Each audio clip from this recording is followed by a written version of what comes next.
So accordingly फिर अब इसको हमने प्रोसीजर को पिछले 3 साल से बदली कर दिया है। अब आप रजिस्ट्रेशन करते हैं, ऑनलाइन रजिस्ट्रेशन है ज्वाइन इंडियन आर्मी वेबसाइट पे। उसके बाद पहली चीज क्या होती है, कॉमन एंट्रेंस एग्जाम। ये एक कंप्यूटर बेस्ड एग्जाम है जहां आप जाते हैं, निर्धारित सेंटर्स हैं, आप उन सेंटर्स में जाके अपीयर करते हैं। मल्टीपल चॉइस यानी सिंपल सी चीज, question 4 choices, choose the correct answer. Negative marking होती थी पिछले साल तक, हटा दी गई है, there is no negative marking. And most importantly जो चीज खबर फैलानी चाहिए, मल्टीलिंगुअल हो गया, यानी इंग्लिश, हिंदी, उर्दू, पंजाबी। इससे पहले नहीं होता था, इस साल से ये इंट्रोडक्शन भी कर दिया गया है। इसके साथ साथ कई लोगों को ये लगता है कि अगर कंप्यूटर बेस्ड होगा तो सेंटर्स कहां होंगे। पिछले साल वैली में 11 सेंटर्स थे। श्रीनगर में 5 सेंटर थे, बारामूला में 2 सेंटर थे, पुलवामा में था। एंड अगर ज्यादा लोग अपने आप अगर यहां से वैली से एनरोल करेंगे तो और सेंटर्स बढ़ाए जा सकते हैं। इसके अलावा राजौरी में सेंटर था, उधमपुर में सेंटर था, किश्तवाड़ में, जम्मू में 11 सेंटर थे, तो कमी नहीं है। कारगिल में 3 सेंटर थे। तो आप लोग को वो भी दिक्कत नहीं है कि कहां जाना है। विद इन आपके स्टेट में आपको करीब 35-40 आपको सेंटर्स मिल जाएंगे। स्कीम में क्लियर कर लिया, ज्वाइन कर लिया, ट्रेनिंग स्टार्ट हो गई। उसके बाद इसकी कॉल आई है, उन्होंने आके करा है, और उसके बाद वहां पे अनविलिंग देकर और सोल्जर टेक्निकल एनए में ज्वाइन कर लिया, और ये परमिटेड है। इस साल भी एक बच्चा और है, और एक सीआरपीएफ में है, वो सीआरपीएफ को छोड़ के आ रहा है और नर्सिंग असिस्टेंट का जॉब ज्वाइन कर रहा है। अगली कैटेगरी है सिपाही फार्मा। इसमें थोड़ा सा रिक्वायरमेंट ज्यादा है एजुकेशन का। पहली चीज 12th के बाद आपने बी फार्मा या डी फार्मा कराओ। सो ऑटोमेटिकली जब ये क्वालिफिकेशन ज्यादा है तो उसको एज की भी रियायत दी गई है। 19 से 23 साल तक बच्चे इसमें रजिस्टर कर सकते हैं। अगली कैटेगरी है रिलीजियस टीचर जेसीओ। यहां पे आपके कोई ग्रंथी या मौलवी दोनों, क्योंकि यहां पे मैंने देखा है सरदार भी हैं, तो ये दोनों यहां से आपका मैं बताना चाहूंगा कि पॉसिबल है। दोनों में रिक्वायरमेंट ये है कि यूजीसी रिकॉग्नाइज्ड यूनिवर्सिटी से उन्होंने लिया हो, ग्रंथी के लिए ज्ञानी पंजाबी में करा हो, या मौलवी के लिए उन्होंने अरेबिक में आलिम या उर्दू में अदीब माहिर या उर्दू माहिर का कोर्स करा हो। अगर ये करा हुआ है तो वो इसमें एनरोल कर सकते हैं। 35 साल तक, 28 से 35 साल की एज के बीच वाले इसमें रजिस्टर कर सकते हैं, ये अलाउड है। ओके, अगली 2 कैटेगरीज का इस साल वैकेंसी निकली हुई है, हर साल नहीं निकलती। हवलदार एसएससी सर्वेयर है, जिसमें 12th क्लास इक्विवेलेंट उन्होंने करा हो फिजिक्स, केमिस्ट्री, मैथ्स, और या फिर उन्होंने बीटेक करा हो तो इसमें अप्लाई कर सकते हैं। या लास्ट जो है जेसीओ केटरिंग, जिसमें उन्होंने 12th एग्जाम या डिप्लोमा कराओ और उसके बाद उन्होंने 1 साल या उससे ज्यादा का कुकरी या होटल मैनेजमेंट का कोर्स कराओ। बहुत बच्चे हैं, जैसा आपने बोला, जो लोग ये सही रास्ता और इन सब में अप्लाई कर रहे हैं, उन्होंने ये सारे कोर्सेज करे हैं बट उनको आइडिया नहीं है। तो ऐसे जो भी बच्चे हैं उन तक ये खबर फैलाइए, जिन्होंने कुकरी या होटल मैनेजमेंट का 1 साल का करा हुआ है, वो ऑटोमेटिकली इसमें अप्लाई कर सकते हैं। जेसीओ मतलब उनका जो पे ग्रेड है वो सीधे सीधे उनका बेसिक 50 के पास चला जाएगा, स्टार्टिंग है। सो इमेजिन बेसिक, यानी बेसिक के ऊपर डीए और वो सारे उसके, you can easily touch 80,000 to 1 lakh monthly income. So ये बहुत अच्छा इस बार का अभी एक स्कीम अभी अवेलेबल है, क्योंकि हर साल जेसीओ केटरिंग की वैकेंसीज नहीं निकलती। अब मैं बात करता हूं फिजिकल स्टैंडर्ड्स के बारे में, क्योंकि जम्मू कश्मीर पहाड़ी एरिया में आता है तो आपको हाइट की भी रियायत दी हुई है। बाकी सारी कैटेगरीज लेस अग्निवीर क्लर्क और वुमेन एमपी में 163 यानी 163 सेंटीमीटर हाइट चाहिए, और वुमेन एमपी और क्लर्क एसकेटी के लिए 162 सेंटीमीटर चाहिए। आरटी जेसीओ के लिए और रियायत दी गई है, उसके लिए 160 सेंटीमीटर हाइट की रिक्वायरमेंट है, यानी एज का भी रिलैक्सेशन है और हाइट का भी है।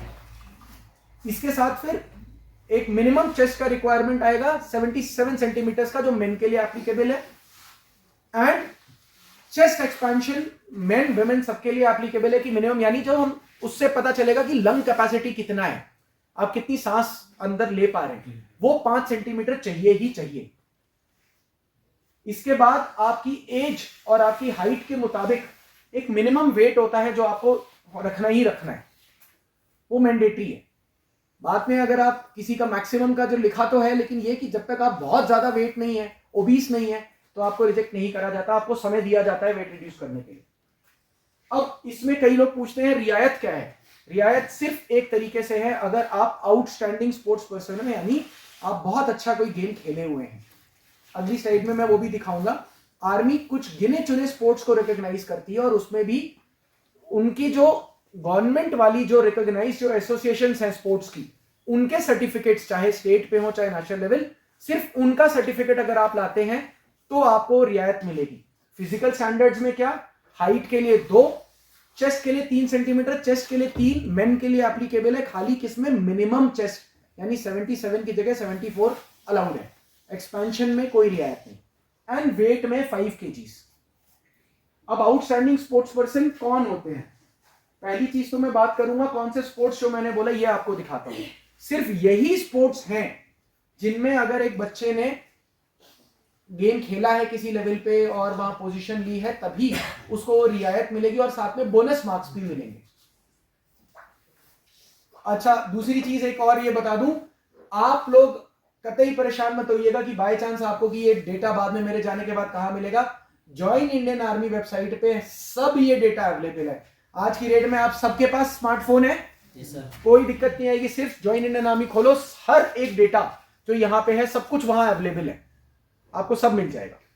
जरूर जो दोनों अपने लैंडलाइन नंबर हैं वो लैंडलाइन नंबर यहाँ पे हमारे चलने से पहले इनको लिखा देना, बल्कि साहब को लिखा देना, जितने भी साहब ले लेना उससे, जितने भी स्कूल्स कॉलेजेस है ना साहब, हर जगह पे बांट दो, जितने यहाँ पे नंबरदार और सब है सबको दे दीजिए कि कोई भी बच्चा उस पर कॉल करके पूछना चाहे, कहीं कोई दिक्कत है तो सिंपली वो कर पाए। ठीक है ओके। अब हम बात करें कि बोनस मार्क्स क्या मिलेंगे। पहली चीज ये कि आउटस्टैंडिंग स्पोर्ट्स पर्सन खाली ये नहीं है सर मैं स्टेट खेला हूं, स्टेट खेलने से नहीं है, स्टेट खेलने के बाद ये जरूरी है कि वहां पे आपकी टीम या इंडिविजुअल मेडल आया हो या पोजीशन आई हो। अब ये देखिए साफ साफ लिखा है कि हर लेवल पे क्या पोजीशन आई होनी चाहिए इंडिविजुअल या स्पोर्ट्स इवेंट में, तब आपको वो आउटस्टैंडिंग स्पोर्ट्स पर्सन का खिताब मिलेगा। सिर्फ अगर आपने इंडिया को रिप्रेजेंट करा इंटरनेशनल लेवल पे तो पोजीशन आए ना आए आपको सीधे सीधे 20 बोनस मार्क्स मिल जाएंगे। इसके अलावा बोनस मार्क्स और कहां मिलते हैं, अगर आप son of serving, son of ex serviceman है, son oblique daughter of, both cases में आपको बोनस मार्क्स मिलते हैं, 20 बोनस मार्क्स। देन एनसीसी के सर्टिफिकेट अगर आपने लिए हुए हो तो 5 से लेकर 25 तक बोनस मार्क्स एप्लीकेबल हैं। इसके अलावा अगर आप क्लर्क या एसकेटी के लिए अप्लाई कर रहे हैं और आपने ओ लेवल आईटी कोर्स लिया हुआ है या फिर एनआई लिट का आपने एबीसी सर्टिफिकेट लिया हुआ है तो भी आपको बोनस मार्क्स मिलेंगे। अब जैसा मैंने बताया था आईटीआई के बारे में, आप ये ध्यान दीजिए 10th के बाद अगर आपने 2 साल का आईटीआई कराया तो 20 बोनस मार्क्स, और आपने 10th के बाद आपने 12th तो अभी करा नहीं है, आपने सिंपली आपने ये कर लिया, आपको ऑटोमेटिक मिल गया वो साइंस वाला जो कई बच्चे डरते हैं सर मैं साइंस नहीं निकाल पाऊंगा 12th में, यहां बेनिफिट मिल गया। आप सीधे सीधे आपने कोर्स अपना निपटा लिया है तो आप एलिजिबल हो गए टेक्निकल के लिए। उसके साथ में अगर आप 12th के बाद अगर आप डिप्लोमा लेते हैं तो मैक्सिमम 50 तक बोनस मार्क्स मिल सकते हैं। 50 नंबर बहुत होते हैं, कितने ऐसे बच्चे हैं जिनके 25 या 30 या 35 नंबर खाली रिटन में आते हैं, और यहां अगर एक बच्चा 50 निकाल जाता है तो इमेजिन करो क्या क्वांटम जंप ले जाएगा वो आगे सीधे मेरिट में। ओके, लास्ट खाली टेक्निकल एंट्री ऐसी है जिसमें मैक्सिमम 50 तक बोनस मार्क्स मिल सकते हैं, बाकी किसी भी एंट्री में मैक्सिमम 25 बोनस मार्क्स ही कोई बच्चा ले सकता है। अब एक टचिंग इशू जो मेरे से आपके टीचर्स भी डिस्कस कर रहे थे, अग्निपथ स्कीम, इसे 4 साल के बाद क्या होगा है कई के दिमाग में। ओके, पहली चीज ये डाउट क्यों है, क्या 4 साल के बाद सब छोड़े जा रहे हैं? नहीं, अभी तक गवर्नमेंट पॉलिसी के हिसाब से 25% रिटेन हो रहे हैं, तो आप पहले से मान के अगर आप ये चल रहे हैं कि मैं तो रिटेन नहीं हो पाऊंगा तो गलत है, तो आपके दिमाग में डर हो गया, आपको अपने ऊपर फिर कॉन्फिडेंस नहीं है, पहली चीज ये। दूसरी चीज, अब 1-2 क्वेश्चंस पूछता हूं, मुझे जवाब दीजिएगा। 25 साल से पहले यूथ क्या कर रहा है अभी यहां पे? क्या चीज? थोड़ा जोर से। स्टडी क्या पढ़ रहा है? ओके, डिग्री या पोस्ट ग्रेजुएशन उसके बाद, या कई लोग आईटीआई ज्वाइन कर रहे हैं, पॉलिटेक्निक ज्वाइन कर रहे हैं, करेक्ट? यही कर रहे हैं, अंडरस्टूड? कुछ अर्न कर रहे हो? नहीं कर रहे? ओके, फिर पेमेंट कौन दे रहा है इन सबका? पेरेंट्स दे रहे हैं। अब अगर मैं बोलूं कि 21 साल पे आप 10th पास करके, मैं लास्ट चूज कर रहा हूं कि आप 2 अटेम्प्ट दे दिए, 3 अटेम्प्ट दे दिए, 21वें पे आप आके सेलेक्ट हुए, 21st ईयर पे आप जब ने आपने ज्वाइन करा, आपके पास 10th की ही डिग्री थी खाली, ठीक है?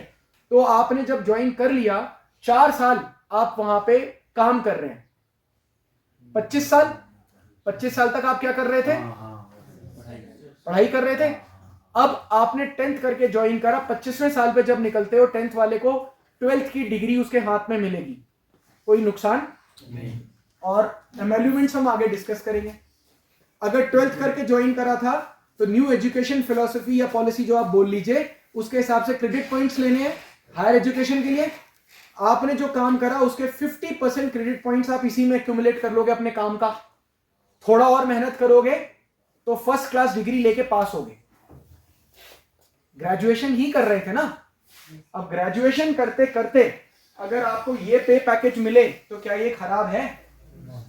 पहले महीने में 30,000 बेसिक, इन हैंड 21,000 आपके हाथ में आएगा, 9,000 फंड के लिए कटेगा। गवर्नमेंट इक्वल कंट्रीब्यूशन उस 9,000 का करेगी।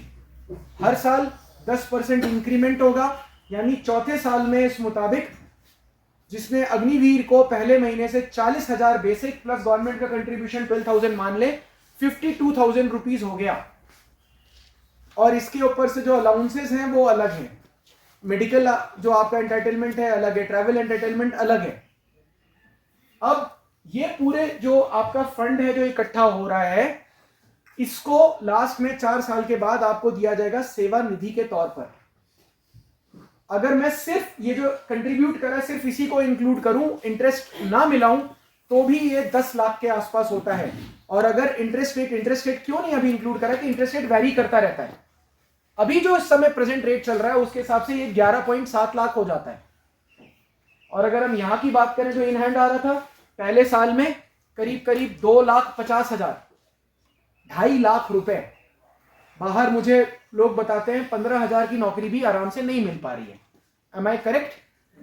एक 12th पास को, आई स्टैंड बिल्कुल क्लियर बोल रहा हूं, एक 12th पास को, क्योंकि 25 साल तक तो आप 12th पास ही है ना। एक 12th पास को बाहर 15,000 से ऊपर की नौकरी कहीं है, वो भी मैक्सिमम है कि बहुत किस्मत अच्छी हुई तो मिलेगा। करेक्ट? 15,000 इंटू 12, 1,80,000। यहां 2.5 लाख और 2.5 लाख के बाद वो कंट्रीब्यूशन वाला अलग चल रहा है। तो क्या खराब है? आपने जो पढ़ाई करी, आपको जो सर्टिफिकेट मिला, उसका जो कॉस्ट आप कुछ बियर कर रहे हैं क्या? नहीं। So that is what I am saying, जो आपके दिमाग में है कि वो 4 साल प्लस।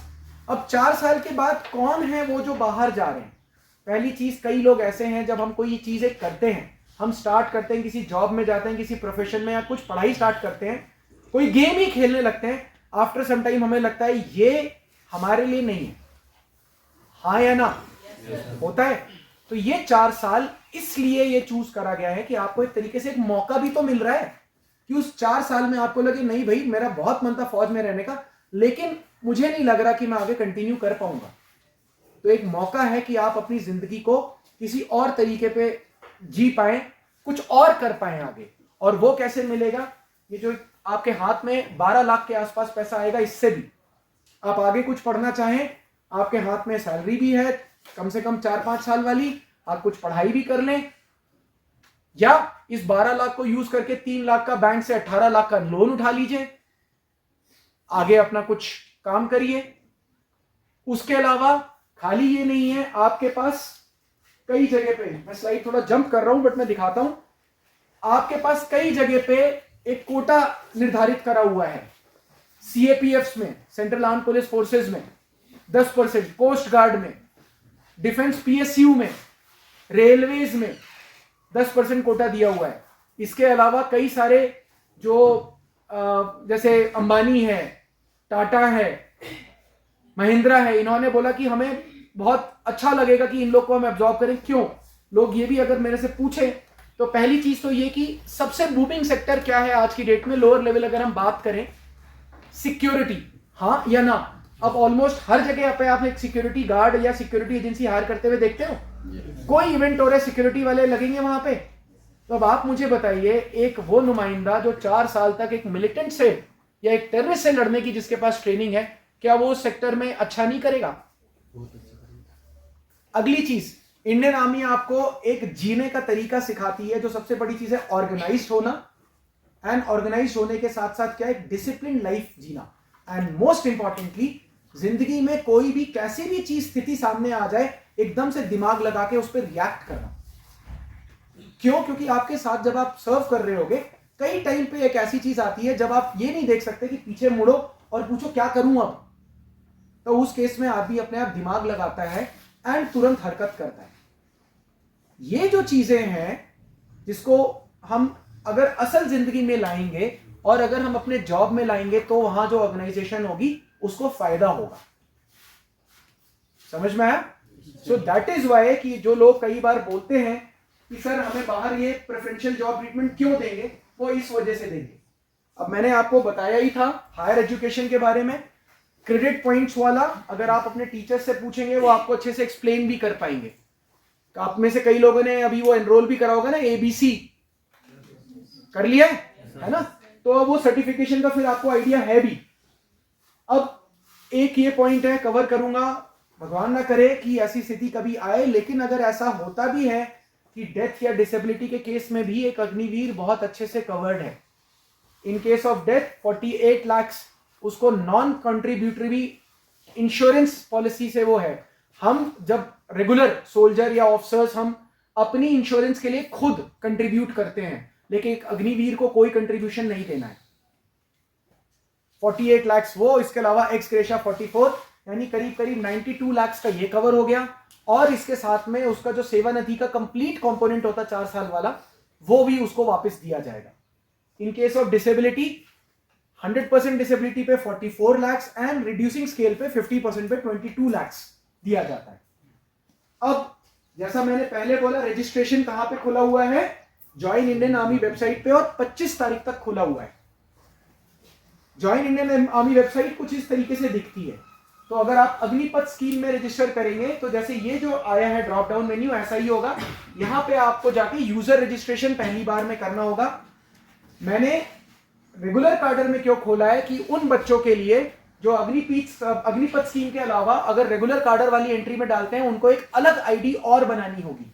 जो पॉइंट था आपका कि बच्चे कंफ्यूज हो रहे हैं, गड़बड़ क्या हो रहा है, इन्होंने अग्निपथ स्कीम में डाल दिया, पहली चीज वो भूल गए थे, या उसके बाद क्या हुआ, वो उसी को यहां पे भी रजिस्टर करने की कोशिश करेंगे कि हम NA के लिए या फार्मा के लिए करें। उनको ये पता नहीं है कि दोनों के लिए अलग अलग आईडी बनानी है।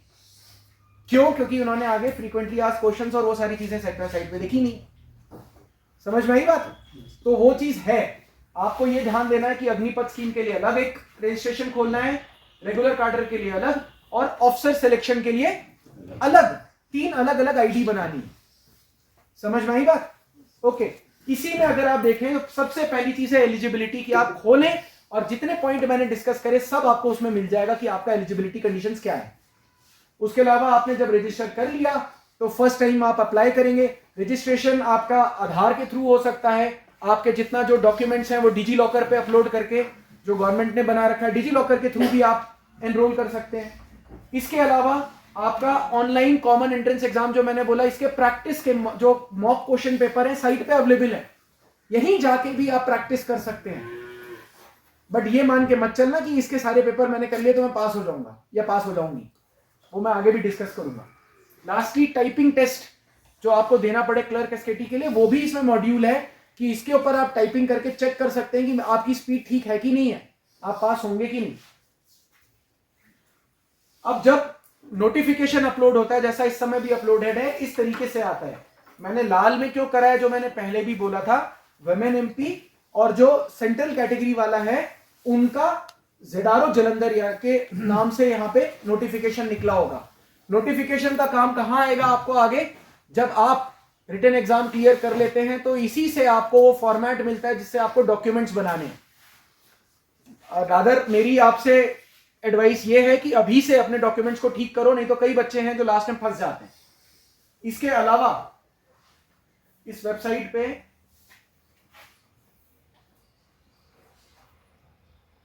वेबसाइट पे डाउनलोड सेक्शन में आपको पूरा मेडिकल स्टैंडर्ड्स में, जो कई बच्चे पूछते हैं कि मेडिकल स्टैंडर्ड्स में कि हमें क्या चाहिए, हमें ये कमी है तो दिक्कत तो नहीं आएगी क्या, वो पूरे डिटेल्स यहां मिलेंगे और आपको पूरा सिलेबस यहां मिलेगा।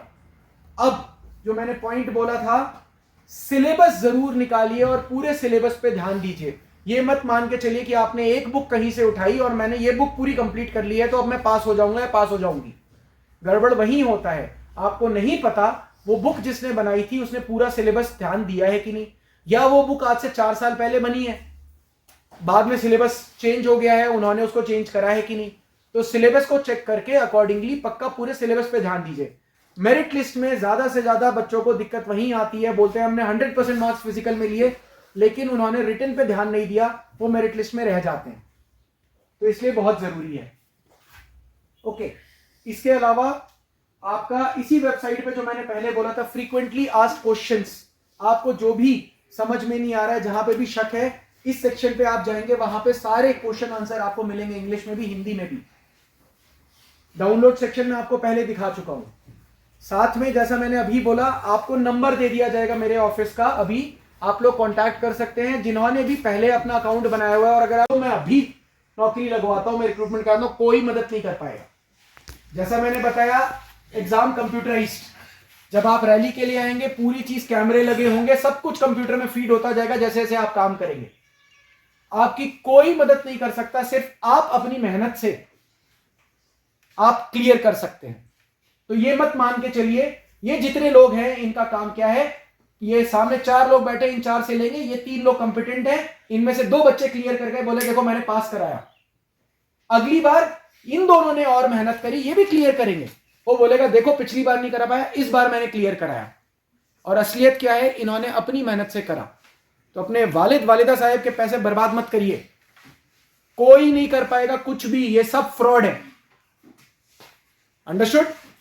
और ये सिर्फ इंडियन आर्मी रिक्रूटमेंट के लिए नहीं बोल रहा हूं बच्चों, ये मैं हर उस एग्जाम के लिए बोल रहा हूं। कोई शॉर्टकट नहीं है सक्सेस का, कंपटीशन बहुत है।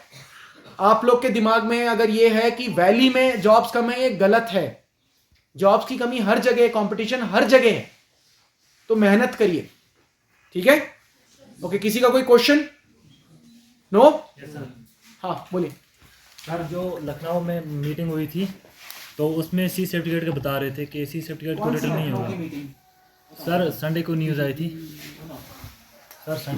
नोटिफिकेशन पे आई थी, तो बता रहे थे कि सी कहाँ न्यूज आई थी, मैं वही जानना। सर यूट्यूब पे। एब्सोल्युटली। अब अगला पॉइंट यही है, मैंने पहली चीज क्या बोली, सुनी सुनाई बातों पे नहीं जाना है, किसी कही बातों पे नहीं जाना है। नोटिफिकेशन कहाँ है? यूट्यूब पे, साइट पे। इसीलिए बोला ना, एक खाली खाली इंडियन आर्मी का नहीं, कहीं पे भी कोई भी जॉब निकलती है नोटिफिकेशन निकलता है। हमारी आदत वही ना कि टर्म्स एंड कंडीशंस कौन पढ़ेगा, ये टर्म्स एंड कंडीशंस नहीं है, ये आपकी काम के लिए है। वो नोटिफिकेशन निकाल के पढ़ो, तो जो उसमें दिया है वही लागू है। क्लियर हो गया? YouTube की बातें मत सुनो, एक बार नोटिफिकेशन निकाल के ध्यान दो। अदरवाइज सी सर्टिफिकेट का क्या बोल रहे थे ये बताइए सर? उनमें रिटर्न नहीं होगा बता रहे थे, एग्जाम्प्टेड है। अब एक सेकेंड, किस रिक्रूटमेंट में सी सर्टिफिकेट के लिए कोई एग्जाम्शन नहीं है। क्लियर? एग्जाम्शन कहां पे है, जो मैंने बोला था मैं बात करूंगा रिक्रूटमेंट खत्म करने के बाद ऑफिसर एंट्री में। तो ऑफिसर एंट्री क्या है? सबसे पहली चीज 12th पास करने के बाद एनडीए। यस, अगर 12th में आपने पीसीएम है यानी फिजिक्स केमिस्ट्री मैथ्स है और 70% से ऊपर है और आईआईटी वाला आपने क्लियर करा हुआ है प्रीलिम, तो आपका है टीईएस। यस, ये है 12th के बाद। अदरवाइज आपके पास क्या है? सीडीएस या ओटीए। उस केस में एक है कि ग्रेजुएशन के बाद रिटन एग्जाम देके करो, दूसरा तरीका है सी लेवल सर्टिफिकेट लेके डायरेक्ट एसएसबी के लिए जाइए, जिसमें आपका कोटा भी है अलग से सी लेवल सर्टिफिकेट वालों का। तो आप जो बात कर रहे हैं वो ये है कि एक पॉइंट उठा है, एक रिक्वेस्ट करी गई है कि जैसे ऑफिसर एंट्री में सी लेवल सर्टिफिकेट का रिटन नहीं होता, इसमें ना हो। Understood? But that's a proposal, जो रिक्वेस्ट पेश करी गई हो गया। रिक्रूट कौन? जो उसकी ट्रेनिंग स्टार्ट हुई और शुरू से नीचे बेस लेवल से सिपाही लेवल से स्टार्ट करा। एंड अगर आप बात करेंगे पुलिस में, तो पुलिस में कांस्टेबल से भर्ती हुई, तो हिंदी में रिक्रूटमेंट को क्या बोला? भर्ती, है ना। ऐसी बाहर भी अगर रेलवेज में भर्ती हुई कहीं हुई। सो ये लेक्चर आज का जो है मेरा मोस्टली रिक्रूटमेंट के बारे में है, बट हल्का फुल्का मैं आपको एक, आप में से कुछ लोग जो भी इंटरेस्टेड हो, मैं आपको एक टच करूंगा कि क्या एवेन्यूज ओपन है as an officer Indian army join करने के लिए। और मैं यही बोलूंगा, अगर आप में थोड़ा भी ख्वाहिश है, अगर आप में थोड़ी भी काबिलियत है, तो ये मान के मत चलिए कि एज एन ऑफिसर एंट्री आप ज्वाइन नहीं कर सकते या नहीं कर सकती। सबसे इंपॉर्टेंट चीज हमारे खाली अभी दिमाग में, हमारे जहन में एक ये चीज बन गई है कि नहीं ऑफिसर बनना बहुत दिक्कत है। ऐसा कुछ नहीं है, थोड़ी सी मेहनत चाहिए, आप सब ज्वाइन कर पाएंगे, पॉसिबल है। ओके, साथ में मेरी 2 दरखास्त और हैं। जितनी इंफॉर्मेशन मैं आपको दे रहा हूं, आप इसको आगे जितने ज्यादा से ज्यादा बच्चों को बता सकते हैं, जहां जहां फैला सकते हैं, इसको बताइए, लोगों को गाइड करिए। एंड हो सकता है आप इसमें कहीं ऐसा हो कि इंटरेस्टेड नहीं हो, अगर ऐसा है भी तो आपसे रिक्वेस्ट है कि उस टाइम पे आप बस बात नहीं करिएगा। Okay, satisfaction. इंडियन आर्मी एक ऐसा प्रोफेशन है जिसमें आपको, आप जो भी काम करते हैं, आपको तुरंत सेटिस्फैक्शन अपने आप मिलने लगता है। कहीं नेचुरल कैलामिटी आई, आप हेल्प करने गए, लोगों की मदद कर पाए, वो फंसे हुए हैं, निकाल दिया, ब्रिज टूट गया, ब्रिज बना दिया, अपने आप आपको इमीडिएटली आपको खुद से एक सेटिस्फैक्शन मिलेगा, मैंने मदद करी। मैं आपको यहाँ गाइड कर रहा हूँ, रादर मैं पूरे वैली में घूमता रहता हूँ, जगह जगह पे लेक्चर्स देता हूँ। तो बाद में जब वो बच्चे आते हैं मेरे पास रिक्रूट होने के लिए, जब उनको फाइनली मैं ज्वाइन करा रहा होता हूँ, शक्ल पहचान में आती है कि पहले लेक्चर में देखा था, फिर रैली में उनको देखा, तो धीरे धीरे देखते पहचान में आता है। तो अच्छा लगता है कि चलो भाई, किसी की मैं जिंदगी बदल पाया, किसी को जॉब दिला पाया। सो हर इसी तरीके से आपको अपने आप सेटिस्फैक्शन मिलेगा। समथिंग लाइक आपके टीचर्स आपको पढ़ाते हैं, आपके मार्क्स अच्छे होते हैं, आपको कहीं जॉब मिलती है, आपका करियर स्टेबल होता है, उनको अपने आप सेटिस्फैक्शन है। उनको ये नहीं चाहिए कि बच्चा आके बोले कि सर थैंक यू, हो गया। वो अपने आप सेटिस्फाइड है कि हाँ भाई, किसी का, हमारे ये बच्चे थे इतने यहाँ निकल गए, बच्चों के मार्क्स इंप्रूव हो रहे हैं, फायदा मिल रहा है। ओके, इसे प्रोफेशनल एडवांसमेंट, ये उन गिने चुने है जहां आपको हमेशा मोटिवेट करा जाएगा, आपको हमेशा आगे एडवांस करने के लिए, जिंदगी में आगे बढ़ने के लिए आपको मौके दिए जाएंगे, आपको कोर्सेज कराए जाएंगे, आपको हमेशा बोला जाएगा कि आप 10th पास आए हैं, आप 12th पक्का करिए, मैंडेटरी कराया जाएगा। ये आप 12th करके आए हैं, आपको हमेशा पुश करा जाएगा कि आप